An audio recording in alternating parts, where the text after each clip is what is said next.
নমস্কার আমার সকল প্রিয় দর্শক বন্ধুরা, চলে আসলাম তোমাদের কাছে দুর্দান্ত দুটো ঘটনা নিয়ে। প্রথমেই বলবো একটা করে লাইক করে দিও। যারা এখনো পর্যন্ত আমার চ্যানেলে নতুন তারা অবশ্যই চ্যানেলটাকে ভালোবেসে সাবস্ক্রাইব করে পাশে থেকো। আজকে প্রথম ঘটনাটা আমাদের আসে হচ্ছে রাজশাহী থেকে। হ্যাঁ, বাংলাদেশ রাজশাহী থেকে আমাদের এক ভাই সমীর শেখ ভাই ঘটনাটা পাঠায়। ভাইয়ের ঘটনাটা প্রথমে তোমাদের সাথে শেয়ার করব। দারুণ একটা ঘটনাটা এত অপূর্ব ঘটনা এর আগে আমি কোনোদিন পাইনি। আর হ্যাঁ, তোমাদের কথা দিতে পারি আজকের ঘটনাগুলো তোমরা শুধু অবাক হয়ে শুনবে। তাহলে চলো আর কথা বেশি বাড়াবো না, সোজা যাবো ঘটনায়। আচ্ছা, সমীর শেখ দাদা ভাই যেরকমভাবে ঘটনাটা আমাকে শেয়ার করে ঠিক সেরকমভাবে তোমাদেরকে শোনাচ্ছি। আচ্ছা, সোনা দিদি ভাই, আমার বাড়ি হচ্ছে বাংলাদেশ, আমি রাজশাহীতে থাকি। এই ঘটনাটা আজ থেকে প্রায় 70 থেকে 75 বছর আগে ঘটে। ঘটনাটা ঘটেছিল হচ্ছে আমার নিজের দাদুর সাথে। আমার দাদু একজন সাপুড়ে, তবে দাদু আজ কিন্তু আর জীবিত নেই। দাদুর সাথে অদ্ভুত একটা ঘটনা ঘটেছিল, যেটা আমাদের রাজশাহীর এখানে যে গ্রামে আমরা থাকি প্রত্যেকটা বাড়িতে জানি যে আজ থেকে 70-75 বছর আগে কি ঘটেছিল। ঘটনাটা ঘটেছিল এই রকম। আমার দাদু জঙ্গলে জঙ্গলে যেত সাপ ধরতে। আমার দাদুর সাথে আরও দুজন থাকতো যারা আমার দাদুর সাথে যেত। তারা অ্যাকচুয়ালিও সাপ ধরার কাজটা আমার দাদুর কাছ থেকে শিখছিল। আমার দাদু সাপ ধরায় অনেক পটু ছিলেন। তো সেখানে বলে রাখি, আমার দাদু ওই যে দুজনকে নিয়ে যেত, তারা কিন্তু আমাদের বাড়িতেই থাকতো। এবার ঘটনাটা ঘটে প্রত্যেক দিনের মতো দাদু খাওয়া দাওয়া করে ওই সকাল দিকে বেরিয়ে যেত সাপ ধরতে। কখনো কখনো চলে যেত কারোর বাড়িতে, কখনো শহরা অঞ্চলে, কখনো মফস্বলে, এরকম নানা জায়গায় দাদু যেত সাপ ধরতে। তো একদিন দাদু চলে যায় আমাদের এখানে একটি জঙ্গলে। জঙ্গলটা ছিল ঠিক রাজশাহী থেকে অনেকটা ভেতরে একটা গ্রামে। ওখানে যাওয়াতে অনেকের মুখে, যেটুকুনি ওখানে চাষের মাঠ আছে, অনেকেই আমার দাদুকে খবর দিয়েছিল যে আমাদের চাষের জমিতে অনেক বিষধর সাপ এখানে দেখা যায়।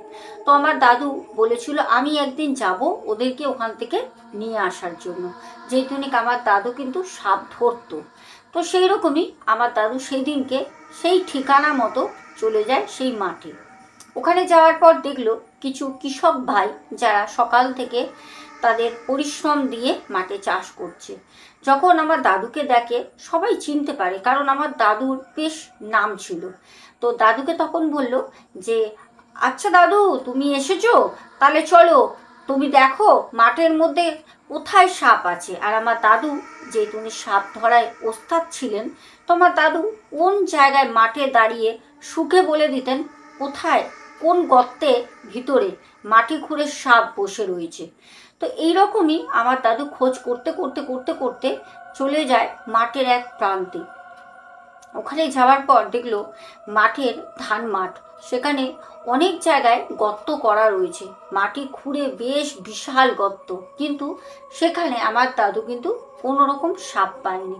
যখন দাদু ফিরে আসছে তখন দাদুকে ওখানের অনেক চাষি ভাই বলল, ও দাদু, আমাদের এখানে এত সাপ মানুষকে কামড়ে কামড়ে মেরে ফেলেছে, কত সাপের কামড়ে আমাদের চাষি ভাইরা মারা গেছে, তুমি দাদু কিছু করতে পারো, তুমি একটুখানি উদ্ধার করো আমাদের, নাহলে পরে আমরা মাঠে চাষ করে খাই, আমরা তো চাষি মানুষ, আমরা কি করব।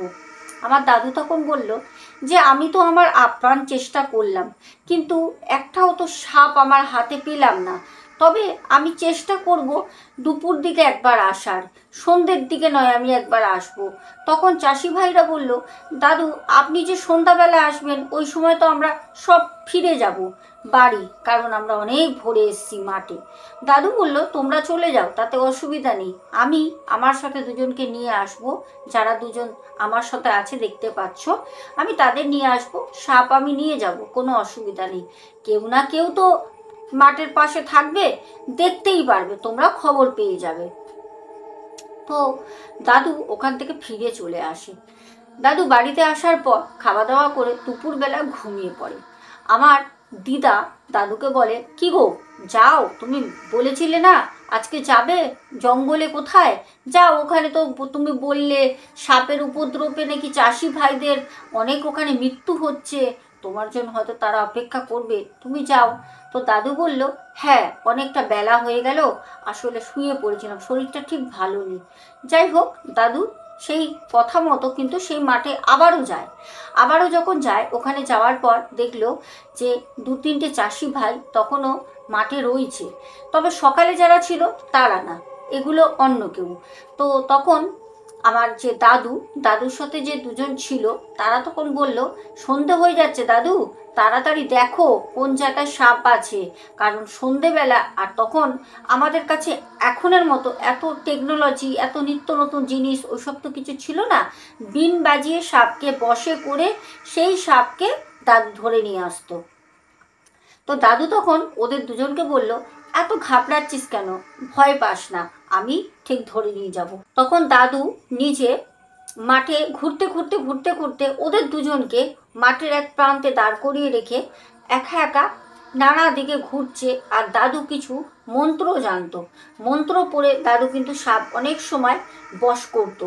দাদু মন্ত্র পড়তে পড়তে একা একা পিচ করতে করতে মাঠের এই প্রান্ত থেকে ওই প্রান্ত, এক প্রান্ত থেকে আরেক প্রান্ত দাদু ঘুরতে ঘুরতে হঠাৎ করে দাদু চিৎকার করে দুজনকে বলল, তাড়াতাড়ি তোরা আয়, ছুটে এইদিকে আয়, পেয়েছি, একেই আমার দরকার ছিল, অনেক বছর ধরে তোকে খুঁজছিলাম, আজকে কোথায় যাবি। তখন যারা দুজন দাদুর সাথে যায় সাথে সাথে ওখানে ছুটে যায়, ছুটে গিয়ে দেখে একটা গর্তের মধ্যে শুধু ল্যাসটুকুনি বাইরের দিকে বেরিয়ে রয়েছে, আর তার গায়ের রং পুরো কালো কুচকুচ করছে। দাদু তাকে ধরে নিয়ে আসে। দাদু তাকে ধরতে বেশ নাজেহাল অবস্থা হয়, সহজে কিন্তু সে হাতে আসেনি। অনেক পরিশ্রম করার পর সেই সাপটিকে ওখান থেকে উদ্ধার করে। সাপটি মোটামুটি 6.5 ফুট লম্বা ছিল, বেশ মোটা, বেশ বিষাক্ত, ভয়ঙ্কর তার চেহারা। আবার সেই সাপটার নাকি শুনেছিলাম, আমাদের দাদাভাই বলেন যে দুটো নাকি কানের মতো শিং ছিল, দুটো তোলা, তবে জানি না সেটা কি সাপ ছিল। আমার দাদু সেই সাপটাকে নিয়ে আসে। এবার দাদু সেই সাপগুলোকে নিয়ে এসে বাড়িতে রাখে, পরের দিন নিয়ে গিয়ে আবার জায়গা মতো ছেড়ে দিয়ে আসে। নালে পারে আমার দাদু সেই সাপগুলো, যে বন দপ্তরের লোক থাকে সেই অফিসারদের সাথে যোগাযোগ ছিল, তাদেরকে দাদু সাপগুলো তুলে দিত। এইবার আমার দাদু রাতের বেলা তাকে রেখে দিয়েছে, এমন একটা জায়গায় রেখেছে যদি সেই সাপটা দাদুর সেই বাক্স থেকে বেরিয়েও যায়, ও কিন্তু দাদুর যে ঘরের এলাকা রয়েছে ওখান থেকে বেরোতে পারবে না। কিন্তু সকালবেলা উঠে আমার দাদু দেখে সেই সাপটা না দাদুর সেই ঝুড়িতে আছে, আর না দাদুর ঝুড়ির ভেতর থেকে বেরিয়ে সে বেরোনোর মতো কোনো উপায় নেই, একটা ছোট্ট বাক্সর মধ্যে রেখে দেয়, যেখানে বেরোলে পারে ও ওখান থেকে নড়াচড়া করতে পারবে না। কোনো রকমভাবে বাক্স কোনো জায়গায় ভাঙা নেই, খোলা নেই, কিন্তু সাপটা নেই। খুব অদ্ভুত। দাদু প্রচণ্ড ঘাবড়ে যায় যে আমার জীবনে এত বছর ধরে আমি সাপ ধরে আসছি, আমি একজন সাপুরে, আমার এখানে বাংলাদেশের নাম আছে, ডাক আছে, আমাকে সব জায়গা থেকে মানুষ নিয়ে যায় সাপের জন্য উদ্ধার করার, আর আজকে প্রথম আমার কবল থেকে সাপটা পালিয়ে গেল, আর ওকে আমি অনেক বছর ধরে খোঁজ করে অত কষ্ট করে ধরে নিয়ে আসলাম। যাই হোক গেল। তারপর দাদু খুব হতাশায় ভোগে, কারণ দাদু অ্যাকচুয়ালি কোনো দিন দাদুর সাথে আগে এরকম হয়নি যে কোনো সাপ ধরে এনেছে, সেই সাপ নিজের ইচ্ছায় বেরিয়ে চলে গেছে, কিন্তু সেটা প্রথম ছিল যাকে আমার দাদু আটকে রাখতে পারেনি। তারপর থেকেই শুরু হলো আমার দাদুর বাড়িতে কিছু অদ্ভুত অদ্ভুত ঘটনা, যেটা হচ্ছে আমার দাদু জীবিত অবস্থায় এটা বলেছিল যে আমার দাদু যখন বাড়িতে থাকতো তখন হঠাৎ করে ওই সাপটাকে দেখতে পেত, যেই সাপটাকে আমার দাদু ধরে নিয়ে এসেছিল। আমার দাদু সেই সাপটাকে দেখতে পারতো, কিন্তু হ্যাঁ, অনেকের প্রশ্ন হতে পারে হয়তো সাপটা বাড়ির আশেপাশে থাকতো, দাদুকে দেখা দিত বা ঢুকতো, কিন্তু না, আমার দাদু এরকম সন্ধেবেলা বসে মুড়ি খাচ্ছে, যেটা জানতে পারি আমার পরে দিদার মুখ থেকে, যে মুড়ি খাচ্ছে দাদু বসে, আর দিদা হয়তো ঘরের ভিতরেই বসে বসে একটা ধারে রান্না করছে। কারণ আগে না ঘরের ভিতরেই দেখতে রান্না করার একটা চল ছিল। এখন যেরকম আলাদা করে রান্নাঘর এমন লাক্সারি হয়েছে সেরকম ছিল না। আজ থেকে 70-75 বছর আগে আমার দিদা বলে আমাদের ঘরটা ছিল বেশ বড়, আর ওই ঘরের একটা ধারেই বসে রান্না করতাম, ওইখানেই আমরা বসে রান্নার পাশে খাওয়া দাওয়া করতাম। একটাই বড় ঘর ছিল, আর ঢালা বাইরে একটা উঠোন ছিল। সেই উঠোনের মধ্যে ওই ধান সেদ্ধ করা, ধান শুকানো, এইসব কাজ হতো। কারণ চাষের জমি দাদুদেরও ছিল। এবার যেই ঘরের মধ্যে সাপটাকে দাদু দেখতো, যেই ঘরের মধ্যে দিদা রান্না করতো, ওই ঘরে সাপটা ঢোকার মতো কোনো জায়গা ছিল না। কারণ আমার দাদু যেহেতু উনি একজন সাপুড়ে, তার জন্য দাদু যতই হোক এসব জিনিসগুলো জানতো যে কোনো ঘরে যদি ফুঁকো ফাঁকা থাকে সাপ অনায়াসে ঢুকে একটা ক্ষতি করে দিয়ে চলে যেতে পারে। তার জন্য আমাদের যে বাড়িটা ছিল, যে দাদুর বাড়িতে কোনো রকম এরকম জায়গা ছিল না যেখান থেকে একটা সাপ কিছু ঘরে ঢুকতে পারবে না। জানলা ছিল যেটা, সেটা বন্ধ করা থাকতো, আর একটা ছিল দরজা। আর ঘরের মধ্যে এমন কোনো জিনিসপত্র ছিল না যেখানে সাপ লুকিয়ে থাকতে পারবে। বলে দিলাম জিনিসটা, কারণ অনেকের মনে আসতে পারে সাপটা হয়তো ঘরেই কোথাও লুকিয়ে থাকতো, কিন্তু এরকম কোনো কিছু ছিল না। আমাদের সমর শেখ দাদাভাই বলেন যে বিশ্বাস করবেন না, ওই সাপটা আমার দাদুকে পাগল করে দেয়। হ্যাঁ, পাগল করে দেয় বলতে সত্যি সত্যি ওই সাপটা আমার দাদু দেখতো, সাপটা দাদুকে স্বপ্ন দিত। দাদু দেখতো সাপটা গুটিয়ে দাদুর বুকে বসে আছে। দাদু উন্মাদ পাগলের মতো চিৎকার করে করে উঠতো। তারপর ওই সাপটা কোথা থেকে যে আসতো, কোথায় যে চলে যেত, বদ্ধ ঘরের মধ্যে দাদু সাপটাকে তাড়া করতো। সাপটা ভ্যানিশ হয়ে যেত। সাপটা কোনো জায়গা দিয়ে বেরোনোর জন্য সে ঘরে কিন্তু ঘোরাঘুরিও করতো না। দাদুকে দেখা দিত, দাদু যখন বলতো আবার তুই এসেছিস, কোথা দিয়ে ঢুকলি, তখন সাপটা ভ্যানিশ হয়ে যেত। এরম করে প্রায় বছর খানিক দাদুর সাথে এটা হয়। দাদু কিন্তু ওই সাপটার পর আর সাপ ধরতে যেত না। অনেক গ্রাম থেকে, দূর দূরান্ত থেকে, মকরস্থল থেকে দাদুর বাড়িতে আসতো দাদুকে নিয়ে যাওয়ার জন্য। দাদু সবাইকে হাত জোর করে বলতো আমি সাপ ধরার কাজ ছেড়ে দিয়েছি, আমি আর করব না। জানি না, দিদিমা অনেক করে বলতো তোমার সাথে কি হয়, তুমি কেন যাবে না, তুমি তো এটা ভালোই করতে। কিন্তু দাদু কোনো দিন দিদিমাকে সেরকমভাবে খোলাখুলি কোনো কথা মনের শেয়ার করতো না। তারপর আস্তে আস্তে আমার যে দাদু, সেই দাদুর মানে মামার বাড়ির দাদুর তরফ থেকে বলছি, দাদু দিদা, তো দাদুর যে 2 ছেলে ছিল, হঠাৎ একদিন সকালবেলা উঠে দেখে 2 ছেলেকে পায়ের মধ্যে সাপে কামড় দিয়েছে। আমার 2 মামা মারা গেছে। তো আমার দাদু আরও পাগল হয়ে গেল যে কি হচ্ছে, আর সাপ ঠোকার মতো তো কোনো জায়গায় নেই, তাহলে আমার ছেলে দুটোকে একসঙ্গে এক রাতে সাপে কামড় দিয়ে মেরে ফেললো। দাদু আস্তে আস্তে আস্তে আস্তে পুরো শোকে পড়ে গেল। দিদাও ভেঙে পড়ল। কিন্তু আস্তে আস্তে ওই স্বপ্ন আমার দিদাও দেখতে শুরু করলো। আবার দিদাকেও সে স্বপ্ন দিত সাপটা, যে তোরা যাকে সাপ রূপে ধরে নিয়ে এসেছিলিস, অনেক বড় ক্ষতি করেছিলিস, আমাকে কি তোরা রাখতে পারলি আটকে? আমি তো সাপ ছিলাম না, আমি সাপ রূপে ছিলাম একটা জিন, আমি জিনেদের রাজা, তুই আমাকে ধরে নিয়ে এসছিস? হ্যাঁ, তোর স্বামী আমাকে ধরে নিয়ে এসেছে, আমি তোদের বংশ শেষ করে দেবো। তখন আমার দিদা অনেক কান্নাকাটি করে, অনেক ভেঙে পড়ে।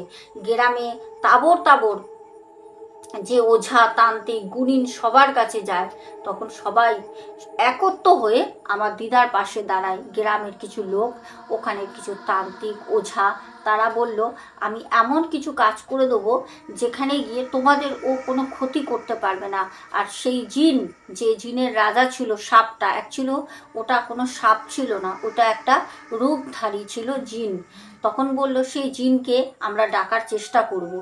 একদিন বাড়িতে এলাই আয়োজন করে লোক, গ্রামের লোক, প্রচুর লোক জমায়েত আমাদের বাড়িতে।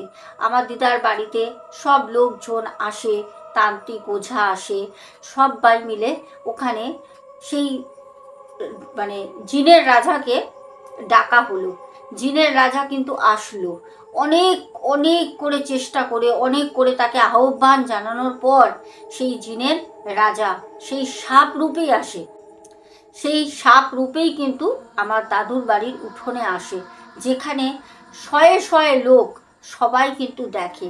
তখন যে তাবর তাবর তান্ত্রিক ওঝা, জানো বাংলাদেশে প্রচুর এরকম এখনো পর্যন্ত আছে যারা সত্যি ওনারা কাজ করতে পারেন, তারা তখন বলে যে মহারাজ, আমরা আপনার কাছে ক্ষমা প্রার্থী, আমরা ভুল করেছি, আমাদের এই ভাই দুটো ছেলের প্রাণ হারিয়েছে, আমি জানি আপনার জন্যই এটা হয়েছে, দোষারোপ আপনাকে করছি না, আপনি একটু বোঝার চেষ্টা করেন, ওনারও তো পেশা সাপ ধরা।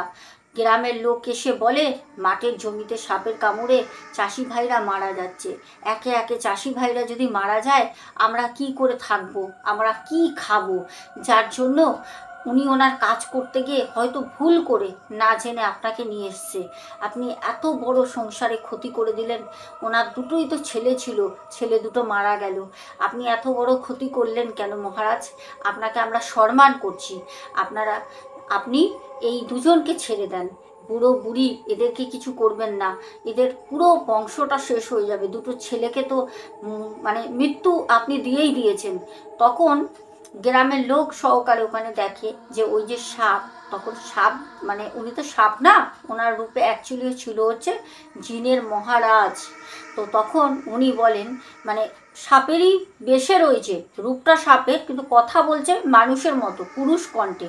উনি তখন বলছে আমার যে প্রজাতির আমার কাছে যারা জিন রয়েছে তারা সবাই সাপের বেশে থাকে, আর তাদেরকে যে ক্ষতি করবে আমি তাকে কখনো ছাড়বো না, আর ও আমাকে ধরে নিয়ে এসেছে বলে আমি ওকে যে দুটো ছেলেকে মেরে ফেলেছি ওর, আর ওকে যে ভয় দেখাচ্ছি এটা না, ও আমারও সন্তান, 7খানা সন্তানকে ও মেরে দিয়েছে।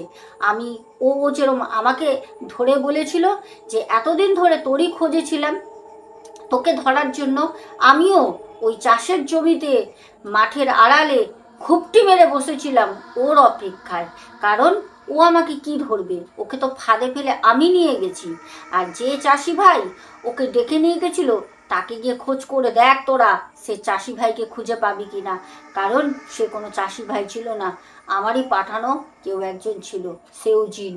এইটা ওই গ্রামের রংপুরের সবাই শোনে। তখন সবাই হাত জোড় করে সবাই ক্ষমা চায়, গ্রামের লোক, যে চাষি ভাই মানে যে যার বাড়িতে ডাকে আমাদের সমীর ভাইয়ের যে দাদু দিদা, এমনকি সেই তান্ত্রিক ওঝা গুণিন সবাই সবাই হাত জোড় করে ওনার কাছে ক্ষমা চায়। কিন্তু উনি বলে যায় আমি ক্ষমা করে দিলাম, আমি আর এখানে কোনোদিন আসবো না, আর সাপ ধরতে গেলে পারে আর যদি আমার কোনো বাচ্চাদের ক্ষতি করে তাহলে কিন্তু আমি ওকে ছাড়বো না।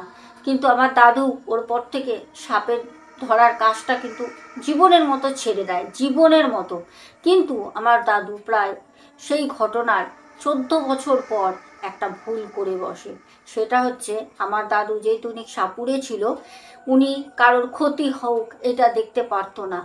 14 বছর পর আমার দাদু ভ্যানে করে সন্ধ্যাবেলা বাড়ি ফিরছিল, ভ্যানে করে গেছিল হচ্ছে হাটে। অতদিনে কিন্তু আমার দাদু 14টা বছর সাপ কিন্তু আর ধরতে যেত না, বা কোনো কেউ ডাকলেও কারোর বাড়িতে যেত না সাপ তাড়ানোর জন্য, পুরো একদমই কিন্তু সেই কাজটা থেকে দাদু সরে এসেছিল।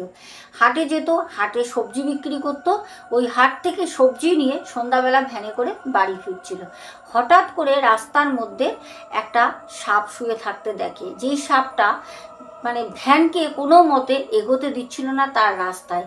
আর দাদু খুব রাগের মাথায় সেদিনকে সেই সাপটা হত্যা করে। জানি না এটা কোনো নিয়তি ছিল কি না, এটা হতে পারে নিয়তিই ছিল।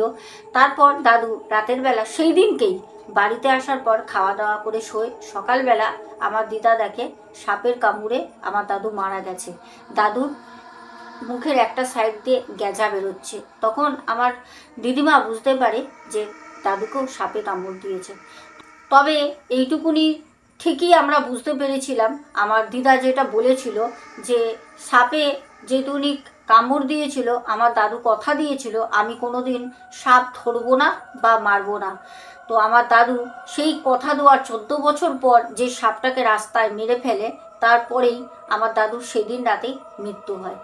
তো দর্শক বন্ধুরা, ঘটনাটা তোমাদের কেমন লাগলো? আমাদের বাংলাদেশ রংপুর থেকে সমর শেখ দাদাভাই ঘটনাটা পাঠিয়েছিল, কেমন লাগলো অবশ্যই কমেন্টসে জানিও। এবার যাব আমাদের দ্বিতীয় ঘটনায়। আমাদের দ্বিতীয় ঘটনাটা আসে হচ্ছে রানাঘাট থেকে। রানাঘাট থেকে দিদিভাইয়ের নাম হচ্ছে মীরা অধিকারী। দিদিভাই বলেন যে আমরা হচ্ছে ব্রাহ্মণ, আমাদের বাড়িতে কিছুদিন ধরে একটা অদ্ভুত জিনিস ঘোরাঘুরি করছে। আমরা মানে প্রথমে সেই জিনিসটাকে অতটা গুরুত্ব দিইনি, কারণ আমরা অতটা ভূত বলো, প্রেত বলো, পিশাচ বলো, অথবা কোনো জিন, এইসব আমরা কখনোই মানি না। আর আমরা একটু উচ্চ দরেরই ব্রাহ্মণ। আমার বাবা, আমার ঠাকুরদা এনারা জমিদার ছিলেন একটা সময়। তো ঘটনাটা ঘটে প্রায় আজ থেকে 7.5 মাস আগে। বাড়িতে হঠাৎ করে দেখলাম রাতের বেলা কোনো জায়গায় বাইরে হাওয়া নেই, হঠাৎ করে দেখছি বাড়ির ভেতরে একটা হাওয়া চলছে। যেই ঘরে বসে আছি অদ্ভুতভাবে দেখছি সেই ঘরের মধ্যে আমাদের ঘিরে চারপাশ থেকে একটা হাওয়া চলছে। হঠাৎ করে বাড়িতে আমরা সবাই বলে উঠলাম যে বাইরে কি ঝড় দিয়েছে? তো হঠাৎ করে উত্তর আসলো যে না, বাইরে তো কোনো ঝড় হাওয়া চলছে না, গাছপালা থমকে দাঁড়িয়ে আছে। এইদিকে পরিষ্কার ঘরের মধ্যে মনে হচ্ছে দারুণ ঝড় উঠেছে। আচ্ছা, এইটা গেল। তারপর রাতের বেলা যখন আমরা রাতের বেলা শুয়ে রয়েছি, আমাদের দোতলা বাড়ির মধ্যে আমাদের ওপরের ঘরে আমরা স্বামী স্ত্রী থাকি, আর আমাদের পাশের ঘরে থাকে হচ্ছে আমার শ্বশুর মশাই, শাশুড়ি মা, আর নিচে থাকে আবার বড় ভাসুর। তো সব থেকে বড় কথা হচ্ছে রাতের বেলা এমন শব্দ হবে মনে হচ্ছে কেউ পায়ে হাওয়ায় চটি পড়ে সিঁড়ি দিয়ে উপরে উঠছে। হ্যাঁ, নিচ থেকে আমাদের দোতলায় উঠছে, ঝপ ঝপ ঝপ করে সিঁড়ি থেকে ওঠার পায়ে জুতো পরে শব্দ হবে। আমরা নাজেহাল অবস্থা হয়ে যায়। তারপর এমন অবস্থা মানে সিঁড়ি দিয়ে কেউ উঠতেই পারে, কিন্তু আমাদের ঘরে জুতো পরে হাঁটা এটা আমাদের কেউ পছন্দ করে না, যে ঘরের মধ্যে জুতো পরে হাঁটবে, সেটা শীতের সময়ও না। কিন্তু রাতের বেলায় জুতো পরে সিঁড়ি দিয়ে ওঠার শব্দ, আর না যতক্ষণ কেউ বিরক্ত না হয়ে আমাদের ঘরের দরজা খুলে আমরা দেখব, ততক্ষণ কন্টিনিউ ওই রাতের বেলা সিঁড়ি দিয়ে ওঠার, সিঁড়ি দিয়ে নামার, জুতো পরে একটা শব্দ হতে থাকবে। অদ্ভুতভাবে ঘরে এই জিনিসগুলো শুরু হলো। তো রাতের বেলা আমার হাজব্যান্ডকে বললাম যে দেখো না, সিঁড়ি দিয়ে জুতো পরে কে ওঠা নামা করছে। আমার হাজব্যান্ড বলল কারণ আমাদের বাড়িতে তো জুতো পরে কেউ হাঁটাহাঁটি করে না। আমি বললাম তুমি দেখো তো গিয়ে।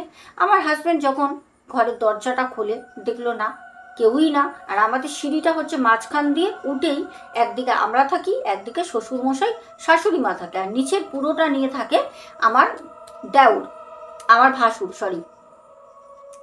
তো প্রায় দিন এরকম শুরু হলো। এবার আরও একটা ঘটনা বলি, সেটা হচ্ছে রান্না করা নিয়ে। আমার যে বড় যা, সে রান্না করতো 1 সপ্তাহ, আর আমি রান্না করতাম 1 সপ্তাহ। আমাদের শাশুড়ি মা এরকম করে দুজনকে ডিভাইডেড করে দেয়, কারণ বলে একজন রান্না করবে, একজন কাচবে, তাহলে ডেলি তো কাঁচা থাকবে না, রান্নাটা প্রায় ডেলি করতে হবে। এইটা তো ঠিক হবে না, কাজটা সমান সমান যাতে ব্যালেন্স থাকে, তার জন্য আমার শাশুড়ি মা 1 সপ্তাহ ও করবে, 1 সপ্তাহ তুমি করবে, এরকম করে ভাগ করে দেয়।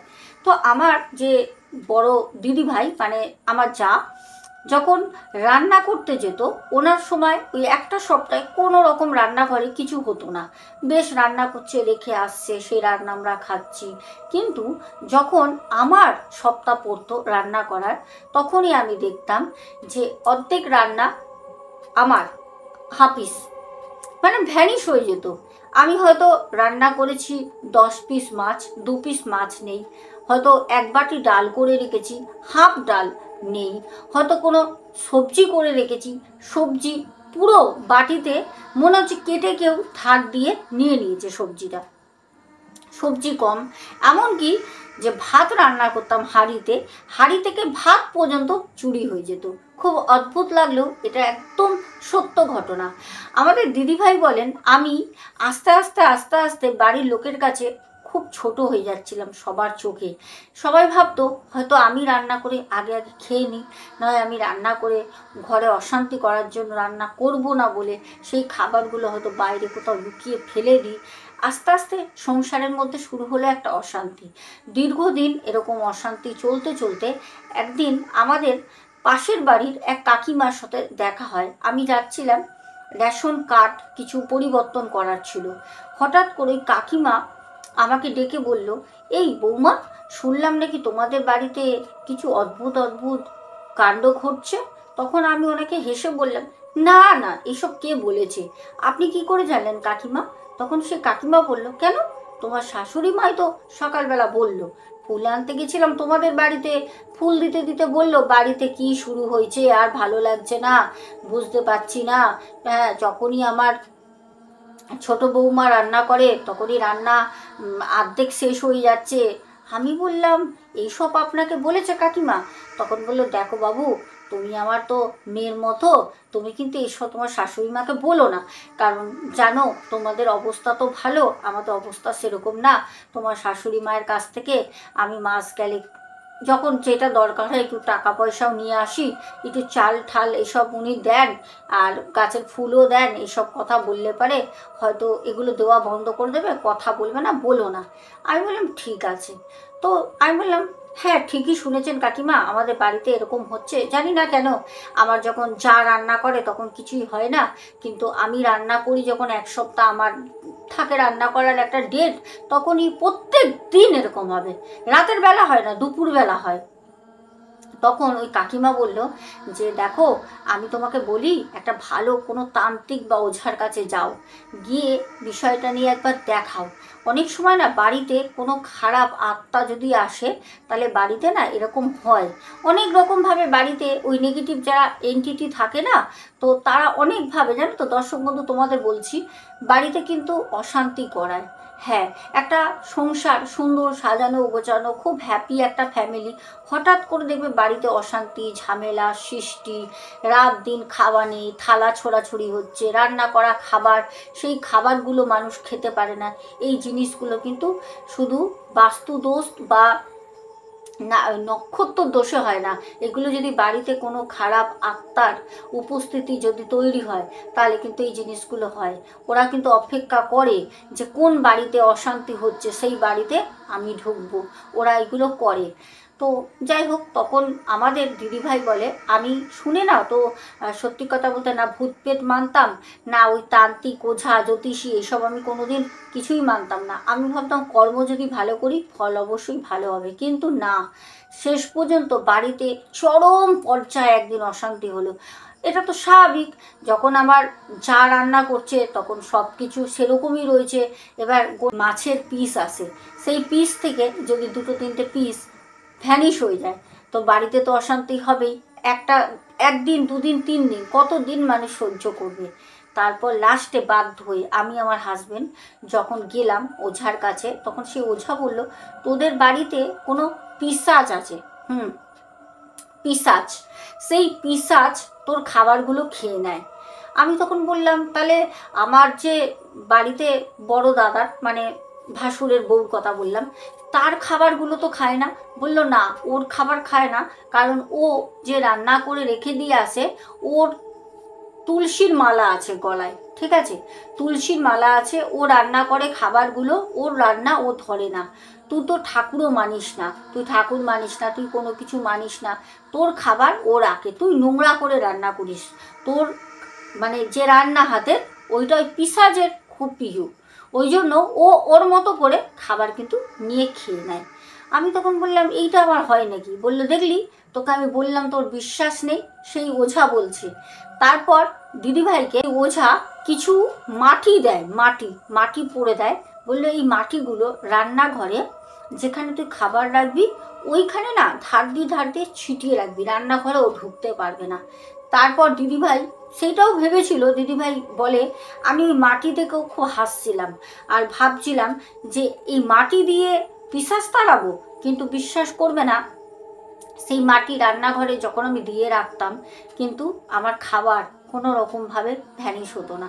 বাড়িতে আস্তে আস্তে অশান্তি ঝামেলা সবই কমে যায়, নিজেদের মধ্যে আগের মতো আবার সেই ভালোবাসা সব কিছু আবার আগের মতো হয়ে যায়।